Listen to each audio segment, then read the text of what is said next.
ज्ञान के सच्चे अधिकारी जनक याज्ञवल्क्य ब्रह्मज्ञानी थे। उनके ज्ञान की चर्चा दूर दूर तक फैली थी। बड़े बड़े राजा और संत महात्मा उपदेश ग्रहण करने के लिए उनके पास आया करते थे।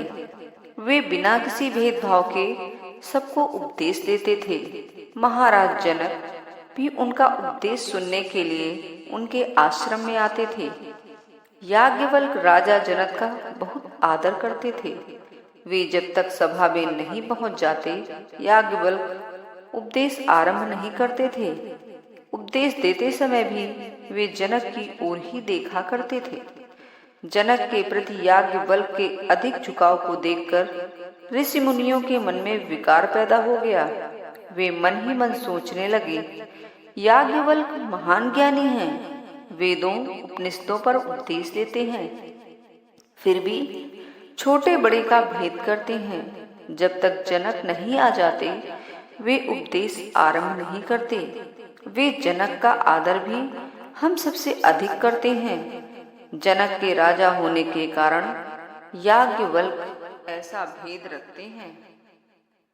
ऋषि मुनि अपने मन में सोचते अवश्य थे, पर भी प्रकट रूप में याज्ञवल्क्य से कुछ कहते नहीं थे। फिर भी याज्ञवल्क्य से उनके मन का विकार छिपा नहीं रह सका। याज्ञवल्क्य महान योगी थे, अंतर्दृष्टा भी थे। वे योग की शक्ति से मन के भीतर का सारा हाल जान जाते थे। याज्ञवल्क्य को जब ऋषि मुनियों की मन की बात मालूम हुई तो उन्होंने उनके भ्रम को दूर करने का निश्चय किया। उस भ्रम को दूर करने के लिए उन्होंने अपनी योग शक्ति से एक नाटक रचा। उपदेश सभा में ऋषि मुनि बैठे हुए थे। जनक भी अपने आसन पर विराजमान थे। याज्ञवल्क्य का उपदेश चल रहा था। सहसा कुछ लोग दौड़ते हुए आए और ऋषियों मुनियों को पुकार कर बोले, ऋषियों मुनियों, तुम्हारी कुटिया में आग लगी हुई है। तुम्हारा सारा सामान आग में जल रहा है।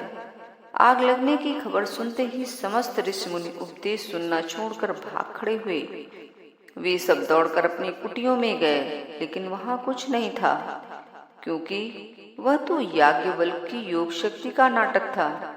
ऋषि मुनि पुनः उपदेश सभा में आकर बैठे और उपदेश सुनने लगे। उधर जनक के राजभवन से भी दौड़ता हुआ एक दूत पहुंचा। उसने जनक को पुकार कर कहा, महाराज, राजभवन में आग लगी हुई है। पर जनक अविचलित भाव से उपदेश सुनते रहे। कुछ ही क्षण बीत पाए थे कि एक और दूत वहां पहुंचा। उसने भी जनक से वही बात कही। फिर भी जनक के मुखमंडल पर आकुलता की छाया तक नहीं दिखाई दी। याज्ञवल्क्य ने उनकी ओर देखते हुए कहा, महाराज, आपके राजभवन में आग लगी हुई है। आग की लपटों में बहुत से लोग जलकर मर गए हैं, फिर भी आप यहाँ बैठकर मेरा उपदेश सुन रहे हैं। जनक ने संयत भाव से उत्तर दिया, महर्षि, राजभवन और कुटुंब सबको तो एक ना एक दिन नष्ट होना ही है। फिर नष्ट होने वाली वस्तुओं के लिए चिंता क्यों? आप अपना उपदेश बंद ना करें। याज्ञवल्क्य ने ऋषियों मुनियों की ओर देखते हुए कहा, आप अपनी कुटियों में आग लगने की खबर सुनते ही उपदेश सुनना छोड़कर भाग गए थे, पर राजभवन में आग लगने की खबर सुनकर भी जनक अविचलित रूप से अपने स्थान पर बैठे रहे।